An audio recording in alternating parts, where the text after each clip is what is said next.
This is Majinoni, and here is a stack of reviews for you today. I'm going to go through some of them kind of quick, just so you know, and others I'll go into a little bit more in depth, because there's quite a few here. Anyways, and I don't want to keep you from your cat videos. So, we'll start off with the Mighty Thor number 7. Now, first of all, this art is just like, what the heck happened to the beautiful artwork from before? I think some people are going to like it. I'm not a fan, but it's basically just continues the big fight between Thor and then the angry Viking guy who basically begged Loki for powers. But at the very end of this has a really interesting soft side of Loki, so I thought that part was good. But overall, I think this could have been a lot better. Moon Girl and Devil Dinosaur. I don't know why you guys are not reading this book, because this is actually really entertaining. Basically, what we have here is Moon Girl gets her powers, and she has no idea what these powers are yet. But she's soon to find out because of the evil Melvar, who basically is this kid who's a Kree, and he can't get accepted into the academy, and is a huge disappointment for his dad, because he's like, for generations there's been a family member in the academy going to war, and it looks like it's going to end with you. And then he's like yelling at him because he's still in the Captain Kree, or was it the Kree Captain pajamas? And I was just like, I kind of just lost it right there. That's what won me over. But then he figures, okay, the way to make things right is he's going to go beat or capture an Inhuman, and there's no need to go for Black Bolt. That's just, you don't need to get that. You don't have to be that awesome. So what he does is he has the computer look for the weakest, and then he finds it's Moon Girl. So he goes off on his evil quest of conquest. Overall, this was just, it's really fun. It's light. It's a light read. And, the best thing is it's not really bogged down with a lot of the other stuff that's going on. And it's just, it can basically stand on its own. So highly, highly recommend that book. All right, Scooby Apocalypse. Okay, at first I thought this was going to be a joke book. I was just like, I'm not going to buy this. But then I started to hear this was actually really, really good. And basically what it's doing is it's taking Scooby-Doo and it's changing it drastically. While it's the same characters, they're doing them different. Like Daphne and Fred are, they're basically just imagine they had a TV show and they were hunting monsters, and they were at the top, one of the most popular shows, and then they ended up basically being on the Knitting Channel because of low viewers. Then you have Hipster Shaggy, and you have Scooby, and they gave him this like little headgear thing so you can see his emotions. And basically Scooby is I won't give too much away, but I'll say this: they give him a reason, in a sense, why he has a personality, and like how he can kind of talk. And it goes on from there. Overall, this was actually really, really entertaining. This issue here basically just gets everybody together. It's like how these people meet, and then it sets the course for the future from there. I'm definitely on board. I'm actually, like I said, I actually was thinking this is actually better than Rebirth. I'm just saying, that's how much more I liked it. Overall, very, very good. Hopefully they can keep this up. Extraordinary XMen number 10. Not a fan. Not a fan at all. Yeah, the art's great. Yeah, they had some decent moments with magic, and the rest of it was just. There's actually a good moment also with magic and Forge. Forge's being a little butthurt because Storm won't give him attention. Thinks that he's not part of the team. and overall that part was good. Like I said, there's really good fight scenes. Good. I mean, overall, there is good stuff to it, but it's basically, they're in the future. They're trying to get this orb thing so that way they can go back home, and they have to fight Apocalypse's henchmen. And I'm just thinking, yeah, I understand that you stapled this as a Apocalypse war book, but I'll be honest with you, this didn't need to be stamped with that. They could have done this at any time. So I'm not. I don't know. To me, it just looks like it was just a way that they can tie it into the storyline without having to really tie it in, so to speak. All right, Captain America Steve Rogers. All right. This is the one that's going to be filled with controversy. I thought, okay, Sharon Carter's looking old. Okay, that's number one. Number two, I was actually enjoying this book. And then there's a little part where they start going into the past and they start fleshing out Steve Rogers' history. And then I was just thinking to myself, no, I hope they don't do something bad with this. Because keep in mind, I read this part before I heard about the controversy. And then I'm going, please, please, please, please. No. Don't go down this direction. This doesn't seem like a good way. I mean, the outcome is going to be good.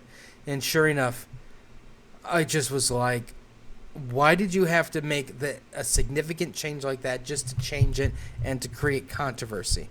It's like the change that happens in this issue makes absolutely no sense whatsoever. Unless they're saying that this really isn't the official Steve Rogers and maybe it's a clone or something like that who goes by the name of Rogers. Because this is impossible. This story would technically rewrite everything. And it doesn't make any sense whatsoever, other than Marvel just basically goes, we have to change something, so let's do this to increase sales, and then a year or two later, don't worry, everything will revert back because it really isn't like what you think it is.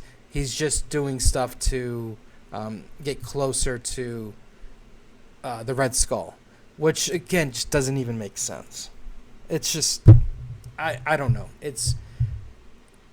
I hate when Marvel and DC does stuff like this. It's just like, I understand that they want to make changes to make the characters more hip, more modern, change the status quo, but this was just really stupid.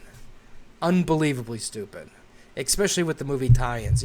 People are going to go see the Captain America movie. They're going to go, oh, that was great. Let's read Captain America. And then they're going to read that bullshit, and they're going to be like, that doesn't make sense. And they're going to, that's it. They're not buying anymore. That's how much bullshit that ending was. All right. Nighthawk number 1. Okay, imagine this.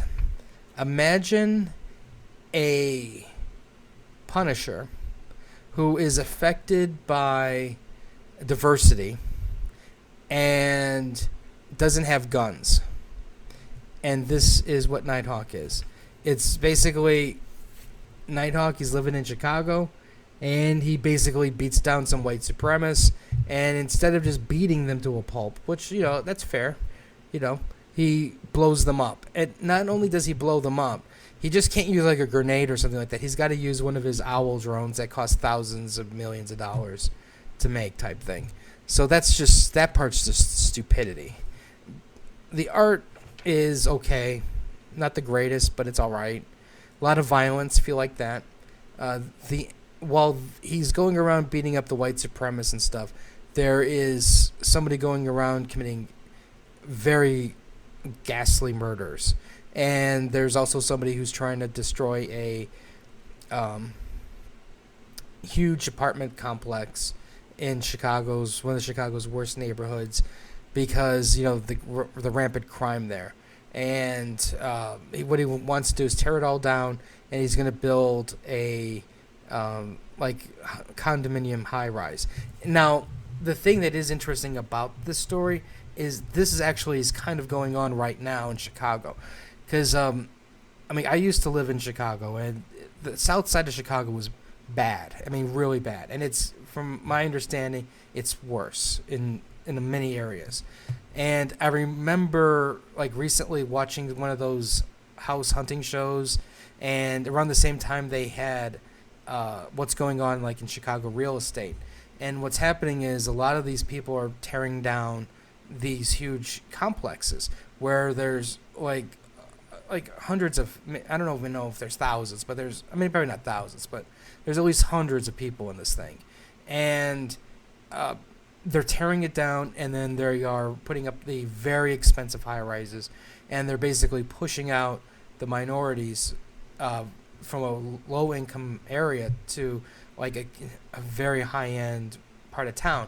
And because there's a very high-end areas, these people want their homes protected and property values not to go down. So there's a very strong police presence in those areas. So that part is actually kind of going on right now. So I thought that was interesting. But I don't know. I mean, for me, I don't mind. Okay, for me, I don't think there was a great draw to the book in terms of the character itself, because there's the Punisher, and the Punisher does it better. But I do like the violence to the story, and this is a very flawed hero. While Frank Castle is driven by the revenge and the wanting to kill his family, kill the mob, any criminals, because he blames them for the death of his family. Nighthawk is just driven by hatred and anger, and this stemmed from when he was a kid. And this is one of those things where something's either that's going to be his Achilles heel and he's going to self-destruct, or they're just going to keep building up as being the most angriest superhero ever. So that part is, I mean, it's kind of has me drawn in a little bit. I'll probably buy the next few issues and then reevaluate if I'm going to keep going. If they had a better artist, though, I would definitely be on board. Okay, Doctor Strange #8. This was another one of those books that was just fantastic. From top to bottom, artwork and story, everything was good. Basically, Doctor Strange is going around with Wanda, a talisman, and they're looking for anything that's magical, and so they can fight back. And the only thing they're able to find are these little trinkets, like maybe a magical cup, a bow, all these little very low-end magical items. And everybody's losing hope except for Doctor Strange. But the ending, it just was like, it just set the stage for something really horrific to happen.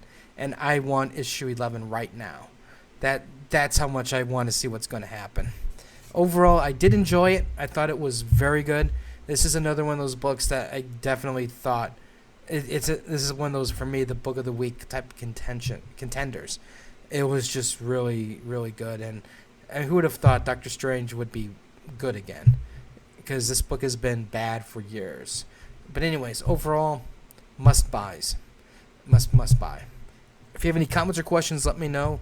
Let me know what you guys thought about your books for the week. What did you like the most? What didn't you? We'll have some more reviews and stuff like that later. So like and share, and until next time.